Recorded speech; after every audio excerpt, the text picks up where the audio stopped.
This is RTV6 News at 6, working for you. I just did not know that it was as dangerous as it is. It was very, very tough. I wouldn't wish it on any parent, ever. A family is speaking out tonight after a local teen was put on life support from vaping. Their message and warning to other using e-cigarettes. Here's the temperature trend for the week ahead. We'll concentrate on next Saturday and a chance for snow. Cameras will soon be scanning your license plate on one of the area's busiest roads. Working for you, we find out why, and police say it's to keep you safe. New details tonight about the helicopter crash that killed Kobe Bryant and 8 others. Plus, Pacers fans are taking time to remember Kobe's legacy. First at 6, a dire warning tonight from a local family. Yeah, a teenager is finally breathing on his own again after spending a week on life support from vaping. RTV6's Stephanie Wade sits down with him and his doctor and explains why police are now investigating. 10 days in the hospital, 7 of those on life support. This teenager was just one step away from heart and lung bypass. The result, doctors say, of vaping. Breaks my heart every day sitting in that hospital room. From the baseball mound to the hospital room. I was scared, but mostly I was scared for my mother, because I didn't know who was going to be there to take care of her while I was asleep. It's been a roller coaster for 17-year-old Avon High School student Tyler Ware and his family. We thought it was the cold and flu, and then for him to say, "Mom, I can't breathe," is a scary thing. Double pneumonia, massive destruction, and fluid in his lungs. That is very close. That's as close as you can get to being dead. Dr. Nizar Kerala at the Peyton Manning Children's Hospital at St. Vincent says this is the first patient he's treated for what the CDC is calling VALI, or vaping-associated lung injury. 5 people have died from it so far in Indiana. I would say the trend is addicting. It's one of those things where it's addicting to fit in with everybody else. Tyler says he first tried vaping his freshman year. Now a junior, he was vaping daily. The culture a norm amongst high school students. And that's what the scary thing is how many kids are doing it and how many kids don't think it will affect them as I thought. The message that should go to everybody is that nobody is too good to have severe lung injury resulting from vaping. His doctors treated him with anti-inflammatories, saving his life. His mother now calling on parents to have serious conversations with their kids about vaping. As for what was in the vape that might have caused this near-death experience is under investigation. We learned a valuable lesson. And, I hate that he was the example, but I'm extremely proud that he's going to sit here in front of you all today and say I messed up. Working for you, Stephanie Wade, RTV6. Well, Tyler says if you don't feel comfortable talking to a parent about vaping and the health issues you think it might be causing, go to a doctor. He says that saved his life.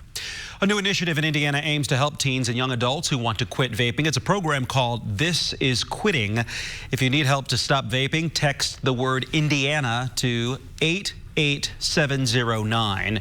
You will then receive tips on how to quit. If you enroll in This Is Quitting, you will get 1 support text per day for at least 60 days after your quit date. All new at 6, at least 550 staffers may lose their jobs when Indianapolis Public Schools ends its current contract with Durham School Services. Durham School Services says its employees are being encouraged to apply for positions in the Indianapolis area and around the country. Official layoff notices have not yet been announced as the company's future is uncertain. It currently employs 250 drivers, 250 monitors, and 30 administrative staff members. Additionally, the 135 staffers directly employed by IPS Transportation will be out of a job by June 30th. Starting July 1st, First Student will operate all of the district's bus routes. IPS says the change will save the district $7 million. Cameras will soon begin scanning your license plate along a highly traveled road as leaders and fishers work to find new ways to fight crime. The city is teaming up with a new business to make it happen. Megan Sanctorum is working for you to find out how the program works and what people in the area are saying about it. As cars travel along 96th Street in Fishers, new cameras will soon be scanning their license plates and sending that information to police, alerting officers to things like stolen cars, wanted suspects, and missing people. It'll help if it prevents from more crime in the area and gives more safety for the neighborhood. Yeah, I'm all for it. Some drivers we spoke with say they're on board with the idea, especially since it won't cost taxpayers. This former Marsh store will soon be a new fitness facility, and the mayor of Fishers required the developer to purchase these cameras for the city before opening. Those cameras cost about $15,000 a piece. These businesses are community partners to us, so I think just in terms of them, they want to be safe. They want to make sure the area maintains so they can have a fruitful business. We want to make sure the area maintains so they can have a good, successful business. So we don't want crime to creep into those areas. Police say this will be a new way to partner with the community to fight crime, but some people have privacy concerns. So I guess the big question is, what are they going to do with that information? I don't know. My return on that would be we're not tracking everybody's every move. It's not telling us when someone goes to the ice cream store or Walmart. It's only telling us if they're wanted for a criminal offense. Police say it's the same way their current license plate readers work. Those are mounted on a patrol car. They're designed to read license plate, which is information that is already public because it's a license plate. We set in codes in those license plate readers to tell us if certain things are hitting. Unless you're in one of these categories, you don't necessarily have to worry about it. Working for you, Megan Sanctorum, RTV6. And city leaders say they are still working out details as to where specifically on 96 the cameras will be installed. They tell us they have hope to have them up and running within the year. A 1-month-old child is dead after police say a dog attacked the infant inside of a Lafayette home over the weekend. And this stops the RTV6 news feed. The Lafayette Police Department says the fatal attack happened inside a home on the 1900 block of Greenbrush Street around 11:30 Saturday morning. Officers say they found a dog, a pit mixed breed, standing over the infant. According to police, in order to get the baby, the officer fired one shot at the dog, killing it. Medics rushed the 1-month-old Julian Connell to the hospital where the baby was pronounced dead. Lafayette police are investigating this case now. And right now, our first look at the man accused of killing an 18-year-old in Franklin over the weekend. The Franklin Police Department says Emilio Garcia is preliminary charged with murder and robbery in the shooting death of an 18-year-old man.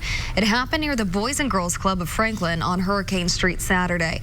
Officers arrested another man who is accused of assisting a criminal. We are not naming him because the prosecutor's office has not officially charged him. IMPD is trying to figure out exactly what led up to a shooting that left 2 people dead outside of a West Side strip club. Metro Police rushed to the Pony Club on Lafayette Road around 2:30 this morning and found 2 people shot. Witnesses told police a security guard removed a man from the club because he was causing trouble. Investigators say that man began to drive away but then circled back to the club and began to shoot at the security guard, who returned fire. Both men were hit and died. Tonight, coroner's officials are working to recover victims' remains where a helicopter carrying Kobe Bryant and 8 others crashed on Sunday just outside of Los Angeles. Investigators say the weather at the time of the crash was so foggy that police departments had grounded their own helicopters. But they say the cause of the crash is still unclear. Police say it could take days to recover all of the remains at the crash site. Kobe Bryant died with his 13-year-old daughter Gianna, as well as 7 other people. He spent all of his 20-year NBA career with the Los Angeles Lakers, was an 18-time All-Star, and helped lead the Lakers to 5 NBA championships. Tonight, Kobe's fans here in Central Indiana remember the basketball icon. Just a big loss. I wasn't a huge Lakers fan, but it kind of shook me more than it did anything. Just someone I watched growing up, and I guess it's just big loss. Indiana Pacer star Victor Oladipo posting this to Instagram today, sort of a letter to Kobe. Here's a portion of what Oladipo wrote, quote, "We had a relationship and a growing friendship that had basically just started. But after the few times we talked, I sincerely felt like I had known you for years.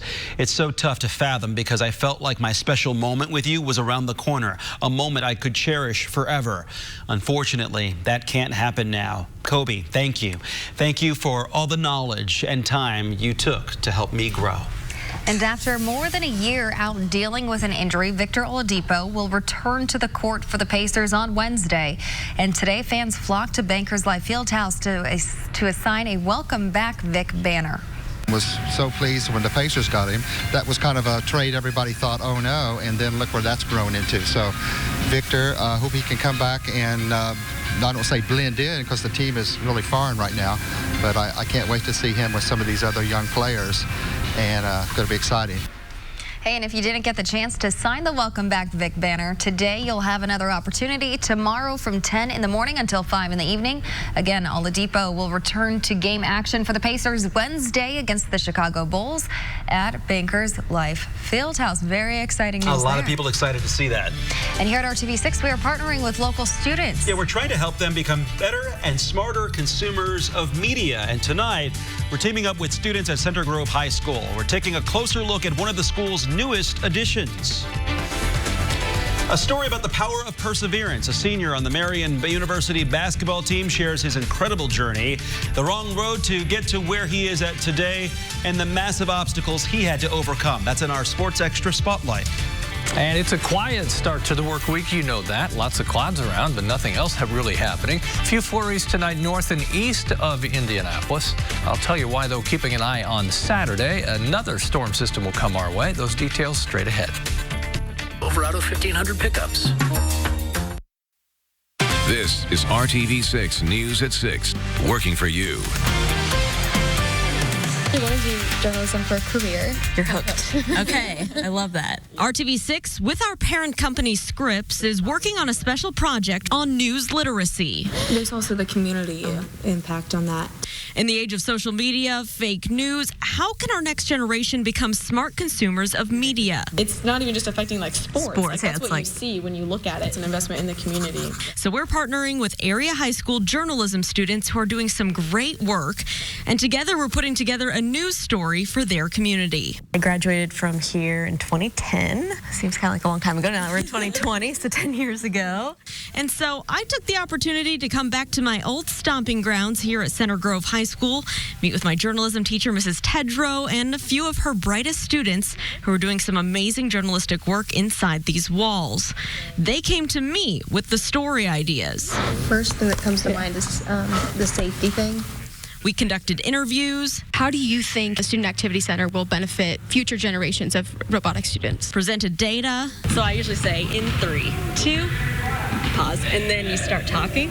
Practice it a few times. And then you have to say it like you're just telling your best friend. Shot video. Visually, you have to think about, well, what are we going to see on the screen? And put together this story. Every single year since we've been here, we've been doing construction. We're taking a look at some of the major building projects on campus, like the Student Activity Center, to see how they're being utilized by the student body as a whole. They saw a lot of pushback from the community.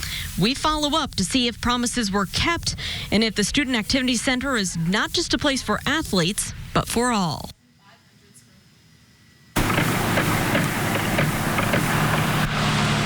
Down Morgantown Road or a drive up Victory Lane is full of hard hats, heavy machinery, and a lot of mud. Construction, a common sight on the grounds of Center Grove High School. But with a growing student population, new facilities house new opportunities, like the Student Activity Center that stands in the shadow of Ray Skillman Stadium. The SAC is home to a number of different student activities, including track and field, all in 59,500 square feet. Plus, they expanded the weight room to over 7,500 square feet. And they did all this without raising your taxes in White River Township. We just kind of have our own space on the school campus.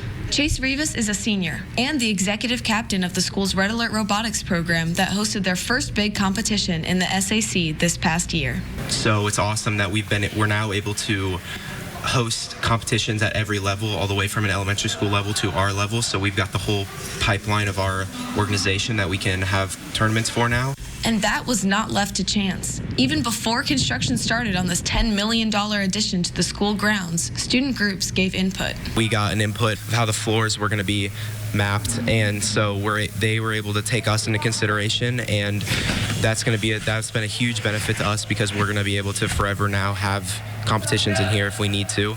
And so did the community. Concerns about another apparent sports facility led to a remonstrance petition drive for the project. But supporters gathered the signatures needed to make it happen. And now, as it stands today, the SAC is upholding the promise to be a place for all. It's booked solid. Usually, like I said, during the day, it's a classroom by day and a practice facility by night. Scott Knapp is the assistant athletic director at the high school, tasked with scheduling out the SAC. From December to March is our busiest time, with it being the winter season. He says the SAC provides much-needed space for sports like track, baseball, softball, and more. Plus performing arts practice space for color guard and dance team. And it's also open to student organizations and clubs like Red Alert Robotics and even a drone flying club. Not only do we want our students to get a top-notch education, but we want to get them involved in things within the school. Well, besides the Student Activity Center you saw there, Cinder Grove is expanding and growing in so many different areas. And our student partners, Olivia Oliver, Kelsey Osborne, and Maddie Heinman, took on the task of breaking down several new construction projects. You can find their full story right now on the IndyChannel.com. Just about 6:17 on this Monday with lots of clouds in place. Clouds are going nowhere over the next several days and won't feel warmer air for a while either. A few flurries tonight. I'll show you where those are most likely. Temperatures in the 30s as we get through Thursday. Saturday, a storm system to watch. Right now, the confidence in the Saturday forecast not that high. 42, the anticipated temperature. So I do think we're, depending on the timing of that, talking about rain and snow. Then on Sunday, up to 46 degrees. This is one of the computer models for Saturday morning into Saturday afternoon. You see the blue of snow and the green for some rain. Other computer models would show you that they don't even forecast it above the Ohio River. So we'll have to just kind of iron out those differences as we get closer to the weekend. Just beyond the 7-day forecast as we continue to tiptoe into the new days of February, above average temperatures are expected, and that warmth maybe Monday and Tuesday will balloon into the 50s briefly before that colder air will swing back in. Of course, we've got Groundhog Day in the forecast as well. Lots of clouds, maybe a couple of flurries to the north, anywhere from Peru, Kokomo, over toward Marion and Winchester and Portland, the most likely area for a few flurries tonight. That's through 11 o'clock. Clouds are in place for all of this, which means temperatures will not change much tonight or during the day tomorrow. Right back in the mid-30s. Wind will be northwest 5 to 10 miles per hour through the day, and average temperature is 36 this time of year, an average January day on the way. Wednesday, clouds, temperatures slightly warmer. There'll be a couple spots that hit 37, maybe 38 as you head to the south. And I just want to show you on Wednesday, 7 a.m., storm system will pass to the southwest. Looks like it stays south of the Ohio River. Keep our eye on that. Maybe bring a couple of flurries to southern portions of the state. As we go to the weekend, we talked about the uncertainty with Saturday's system, 46 on Sunday, and the warmest temperature in the 7-day forecast occurs next Monday, 52 degrees, and of course it's all about the groundhog on a Sunday, partly sunny and 46 degrees. Dave? The death of NBA legend Kobe Bryant. The Pacers wrapping up their 5-game road trip last night. The tribute to Kobe, along with the Blazers, taking 24 and 8-second violations. The two jerseys, jersey numbers really that he wore in the league. The Pacers are back in town. They're off today. Get back to work tomorrow. Good evening to you. The games go on. Marion's basketball team has had a really good season. They got a big one with Taylor tomorrow night. One of their seniors is from Lagos, Nigeria, and a testament to the power of perseverance in the Sports Extra Spotlight. Marion's roster is filled with stories, but perhaps none more telling than the one behind senior Jonathan Wankwo. How many stops have you made in the States now? It's a lot. He can laugh about it now. He played high school basketball in New York and Bradenton, Florida. From there, it was college stops at VCU, College of Southern Idaho, Kent State, before settling on Marion a few years ago. Don't blame him for searching for comfort. It was images like these that encouraged him to leave Nigeria, where religious conflict rules everyday life. His stories are personal, and some tales tragic. Some days, something just happened out of nowhere, and they start like killing people. Sometimes you have to stay indoor. I remember one time my dad was, they came to my house, they took my dad, and they threatened to burn my house. So like sometimes like it's kind of challenging seeing to that, like my dad was gone like almost all day. like nobody knew where he went, and all of a sudden he just came home. Like it was like, and he just like dropped. So we have to like take him to the hospital. Good jump stop. Go again, run it again. Here we go. Miriam, among all else, has provided Jonathan with stability and support. He thanks the coaching staff the most. The ultimate teammate comes every day with positive energy, very coachable. And just to see him now, you know, he's been here now 2 years. We've been able to have some success. He's been a big part of that. And now Jonathan helping lead on and off the court, namely when he sees teammates dealing with their own problems. He offers a grander picture. I see them go through some little things, you know, here and there. Sometimes I just try to talk to them, like, based on my experience, be of encouragement to them, like to tell them, hey, this is really nothing. We're okay, let's go. Home is where the heart is, and it's clear Jonathan's is right here.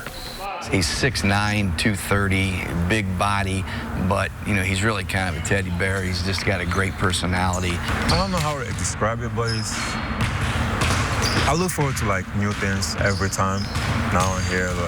And it's kind of challenging, but, like, once you're through it, like, wow, I did this, you know. His parents remain in Nigeria. He says they're doing fine, including his father. He hopes he can bring them both to the States one day. Tonight at 11, championship game of the city basketball tournament, Cathedral and Attucks. Look forward to that. Until then, the News at 6 continues after this. I had in my life. Call Clear Choice today. Today's RTV6 photo of the day comes to us from Kathy Sparks of Shirley, Indiana. Kathy took this picture of the Coast Guard station in Sturgeon Bay, Wisconsin while she was on vacation. That's in the Lake Michigan area, and looks like it was a great day for that. Beautiful. So send us your photo of the day. Email it to news@WRTV.com. It's probably cold, though. When some sunshine pokes through, take that photo of the day. That's right, and then send it in. Maybe Thursday. Up next is World News. We'll see you at 7.